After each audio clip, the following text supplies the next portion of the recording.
Welcome to my channel, where we dive into dramatized, eerie tales of the unexplained and true encounters that blur the line between myth and reality. From the shadowy forests of Idaho to the mysterious depths of Lake Champlain, and even the chilling mountains of Montana, these stories will leave you questioning what's really out there. If you love a good mystery and tales that send a shiver down your spine, please like and subscribe to my channel so I can continue sharing these incredible stories with you. Let's uncover the unknown together.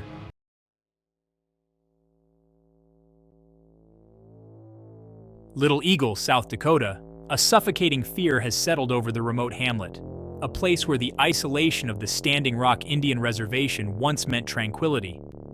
Now, it's a place where whispers of terror spread faster than the wind off the Grand River. Three monstrous creatures, Bigfoot, Sasquatch, or something far worse, have claimed the surrounding cottonwoods as their hunting ground, and they're not just being seen, they're being felt. Since early September, a staggering 28 sightings of these enormous, humanoid creatures have been reported. Witnesses describe them as anywhere from 6 to 9 feet tall, their muscular frames weighing between 600 and 900 pounds. Some are dark and hulking, others pale and almost spectral in the moonlight, and one, described as smaller, seems to prowl with a cunning that chills hunters and skeptics alike. Little Eagle's 60 residents are no strangers to tales of Bigfoot, but the concentrated activity in the last 2.5 months has turned their quiet lives into a waking nightmare. Reports of eerie guttural screams, like coyote howls twisted into something unearthly, pierce the nights. Footprints larger than any man could leave have been found pressed into the frozen mud near the riverbank, their depth suggesting a weight no human could match. Gary Alexander, the stoic owner of the town's general store, has become the reluctant epicenter of a desperate effort to capture or drive away the creatures. His shelves now stock more tranquilizer rounds than canned goods. "It's real," he says, his voice calm, but his eyes darting toward the window. You hear the shrieks, see the tracks, and you know, whatever this is, it's no hoax, but not everyone gets away so cleanly.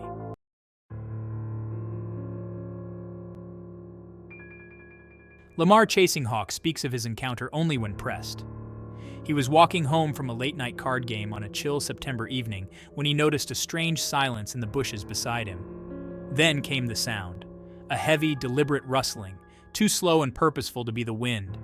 "I turned," he recounts, his voice trembling, "and it stood up." Just 10 feet away, towering over him, was a creature he describes as 9 feet tall and well over 600 pounds. Its breath came in deep, rattling huffs, clouds of mist catching the moonlight. For a moment, he was frozen. "I could have touched it," he says, his eyes staring at something far away.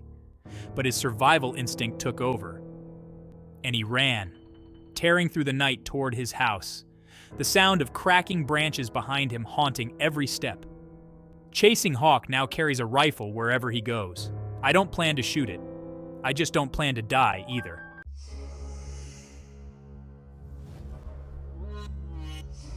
Reverend Angus Long Elk, a 5-year resident of Little Eagle, abandoned his home and white clapboard church along the Grand River 2 weeks ago, retreating 14 miles north to McLaughlin. His voice wavers as he recalls the night he left. "It wasn't just the noise," he says, of the constant blood-curdling shrieks, it was the feeling, like something was watching you through the walls. My wife swore she saw one by the river just staring at her. That night, we packed up and left. The Reverend isn't alone. Several families have fled, leaving behind locked doors and dimming porch lights, as if their absence might fool the creatures into thinking the town empty. But the tracks in the snow don't lie. Whatever this is, it isn't leaving.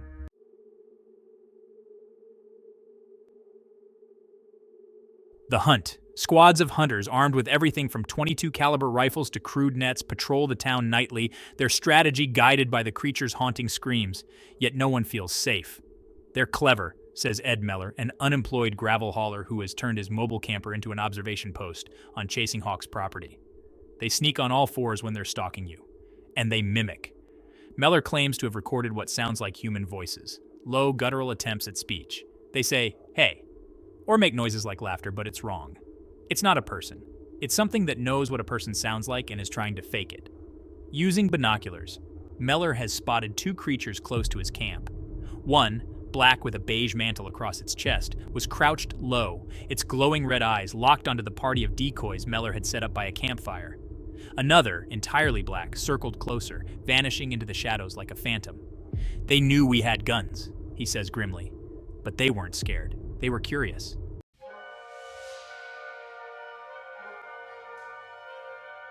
What lies beyond belief? Anthropologist Milton LaSalle, who has studied Bigfoot sightings across the country, visited Little Eagle last week.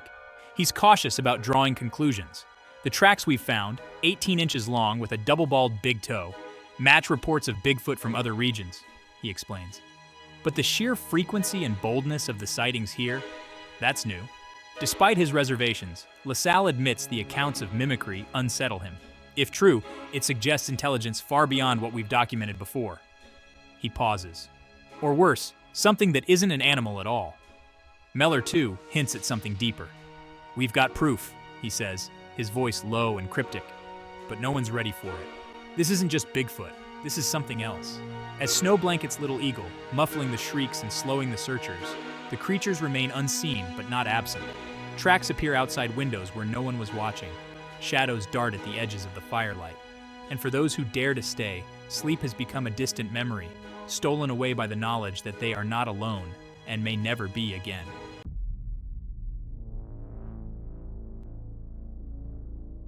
By Doug Babb of the Daily Historian, November 1978, Clatsop County. I don't believe in Bigfoot, at least I don't think I do. But after speaking with Glenn and Paulette Lauper of the Lewis and Clark area, I might start. What they found, if it's not some elaborate hoax, points to something prowling the shadowy, snow-covered hinterlands of Clatsop County that defies logic. And it's terrifying to consider. The story begins innocently enough, a family outing in the season's first snowfall. Glenn Lauper, a 25-year-old forestry student, brought his wife Paulette and their 2-year-old son to a secluded mountainside to enjoy the crisp air and soft powder. But joy turned to confusion, then unease, when Glenn noticed something strange in the snow. Something massive.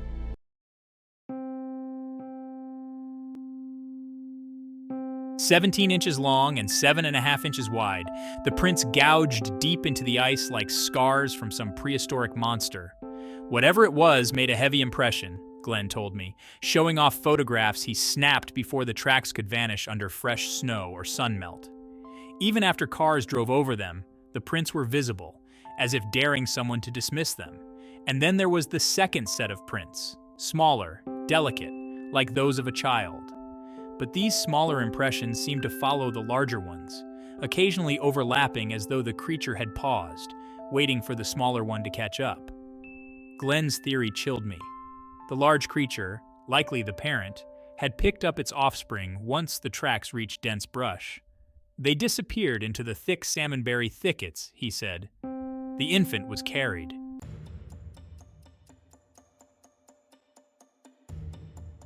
The tracks were only the beginning. Following the trail deeper into the woods, Glenn noticed something else. Trees snapped like toothpicks. These weren't small branches or flimsy saplings, but sturdy trunks broken cleanly between 6 and 11 feet off the ground. "We tried breaking a few ourselves," Glenn admitted. 2 grown men could barely manage it. Whatever had done this was powerful, inhumanly so, and the silence of the woods around them added to the tension. It was like the whole forest was holding its breath, Paulette recalled. Even their 2-year-old, typically lively, grew quiet.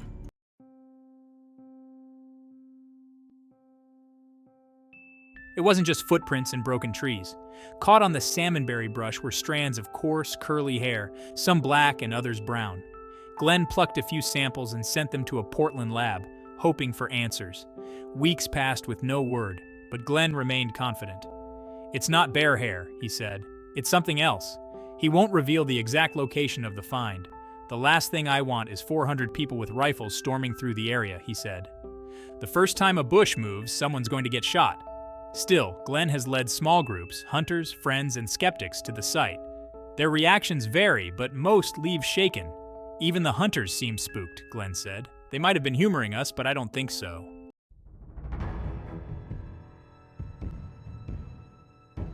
Returning to the site with Paulette days later, Glenn made another disturbing observation. The trail didn't follow logical paths. It cut straight through heavy growth, bypassing easier routes. Why? Glenn mused. It wasn't avoiding us, it was just different. Like it didn't think the way we do. The realization gnawed at him. This wasn't just a wandering animal. This was something aware, intelligent. And when the trail vanished entirely into the dense brush, it wasn't relief Glenn felt, but dread. It could still be out there watching.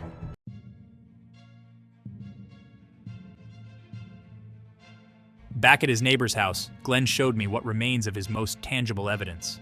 A footprint encased in a block of ice, now melting into shapelessness. Once clear and sharp, the icy cast had captured both the large footprint and a smaller one within it, the parent and child, walking together. But time and thawing had worn the ice down, reducing it to jagged fragments. It felt almost symbolic, as though the truth itself was slipping away.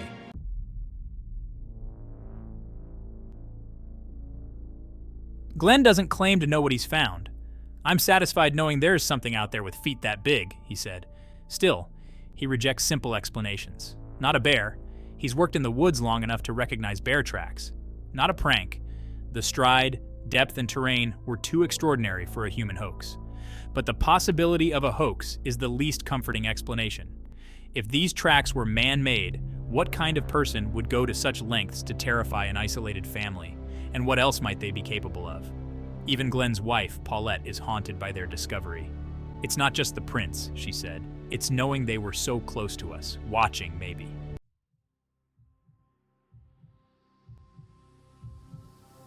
Though no one has reported seeing the creatures, there have been whispers in Clatsop County of strange encounters. A hunter, reluctant to share his name, described hearing heavy footfalls pacing his camp at night.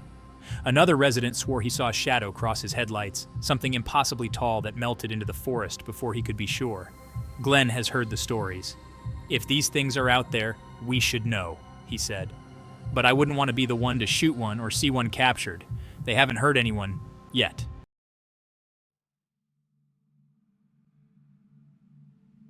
The forest around Clatsop County is vast and impenetrable in places, a labyrinth of shadows and secrets. Glenn's discovery raises more questions than answers. Could a creature this size remain hidden in an age of satellites and search parties? Or is it hiding in plain sight, biding its time until it chooses to be seen? Glenn doesn't know, but when I asked if he planned to return to the site, his answer was quick. Not alone, he said with a nervous chuckle, and not without a flashlight that can light up the whole damn forest. What started as a family outing has left the Lauper family with lingering unease. We haven't gone sledding there since, Paulette admitted. Every time I look at the woods now, I feel like they're looking back.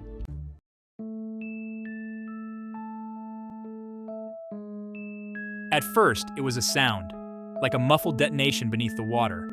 Glode turned just in time to see a massive burst of spray shooting skyward, drenching the boat in icy droplets.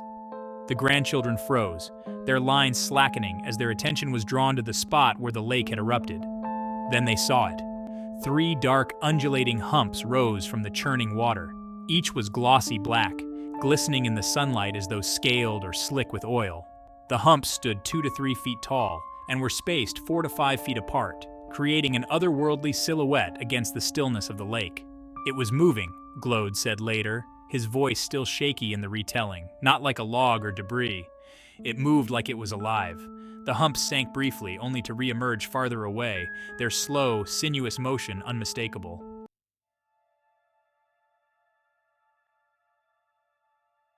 I've fished these waters my whole life, Glode said in an interview with the Press Republican of Plattsburgh later that day. I've heard all the stories. I never believed in Champ or the Loch Ness Monster. I believe now. The grandchildren, wide-eyed and pale, nodded vigorously in agreement. Danny, the youngest, couldn't stop shaking. It was so big, he kept muttering. Bigger than our boat. The encounter lasted less than a minute before the creature disappeared beneath the surface with a final ripple. But for the Glode family, it felt like an eternity.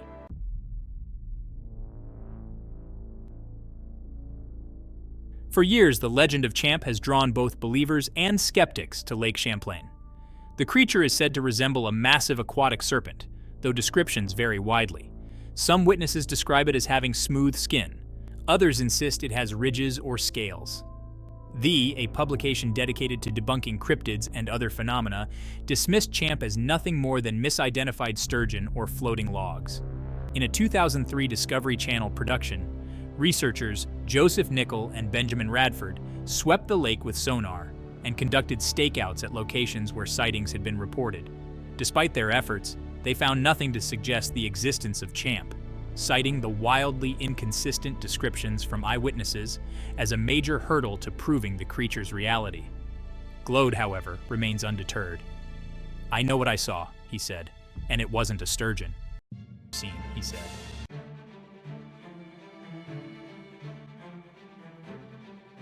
In the days following the sighting, the grandchildren refused to return to the lake. Danny, once the jokester, now sleeps with a light on, haunted by nightmares of the black humps rising from the water. Glode, too, has found himself watching the lake with a new intensity, half hoping and half dreading another glimpse of the creature. "I don't want to scare the kids," he admitted, "but if it's out there, people need to know."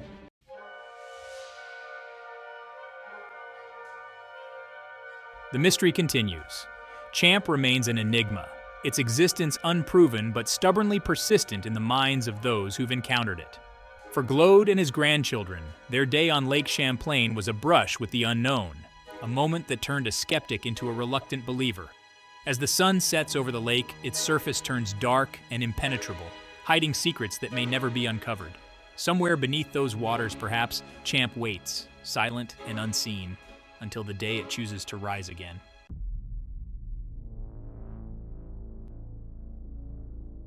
Story 4. Tales of Sightings Lend Credence to Bigfoot Myth, by Doreen Yellowbird, Herald columnist, September 7th, 2004. On my recent trip to the Bitterroot and Salmon River Mountains in Montana and Idaho, I encountered some chilling accounts of Bigfoot sightings. Stories like these, passed down through generations or recounted by people who swear they've seen the creature themselves, blur the line between myth and reality. Are they merely tales, or is there something more? I'll admit, hearing these stories from the Nez Perce people made me pause. Their belief in Sasquatch or Bigfoot feels rooted in something deeper than folklore.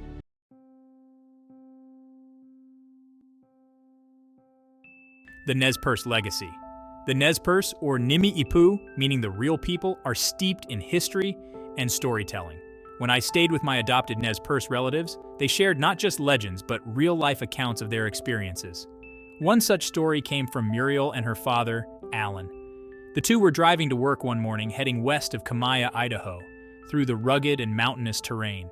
The dense forests of this region, where trees stretch high and visibility is limited, create an almost primal atmosphere, a perfect setting for the unexplained.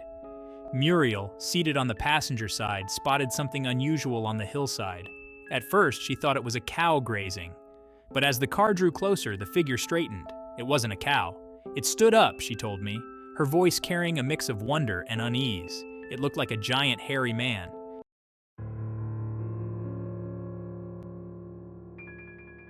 The encounter. As Muriel and Alan watched, the creature turned its body toward them, briefly meeting their gaze. She described its face as eerily human, though covered in thick, dark hair. It hesitated only a moment before sprinting away, effortlessly scaling the steep hill. What struck Muriel most was how quickly it moved. With only a few strides, it disappeared over the ridge, leaving her and her father stunned. Curiosity got the better of them. They pulled over and climbed to the spot where the creature had been. The ground showed clear signs of disturbance, as if it had been digging. The Nez Perce often harvest roots from this region, plants used for food and crafting mats. It appeared the creature had been doing the same. On the ground, they found enormous footprints, far larger than any humans. The prints had the same shape as a person's foot, but were so large they seemed otherworldly. Muriel decided to follow the trail, retracing the creature's steps over the hill.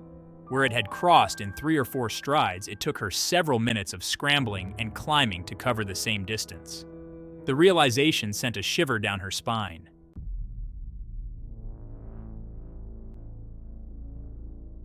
Echoes of the past. Muriel and Alan aren't alone. The region has long been home to stories of Sasquatch. Many locals have reported sightings over the years, though few are willing to speak openly about them. Fear of ridicule keeps them silent. One Nez Perce spiritual leader, however, was willing to share his experience. He recounted a time he was taken to a West Coast location known for frequent Sasquatch activity. At first, he was skeptical. unsure whether these creatures truly existed. As he waited in the dense forest, an overwhelming stench filled the air, a smell so foul it was almost suffocating.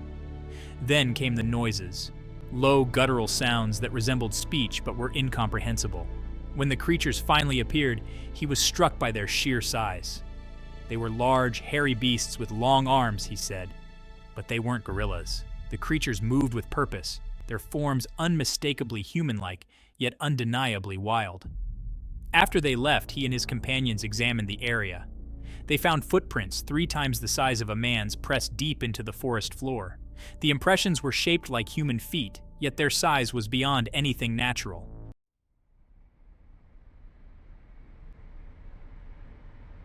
Left alone. The spiritual leader, like Muriel and Alan, chose not to report the sighting to authorities.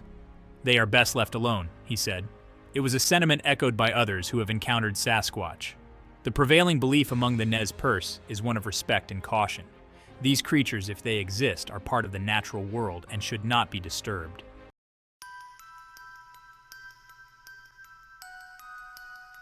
A world beyond understanding. As I listened to these stories, I couldn't help but reflect on what they might mean. My grandmother once told me, "It is a fool who thinks they know everything and have seen everything." Her words resonate now more than ever. There are things in this world that defy explanation. Perhaps in the dense, untouched wilderness of the Bitterroot and Salmon River Mountains, creatures like Sasquatch have managed to thrive, hidden from the prying eyes of civilization.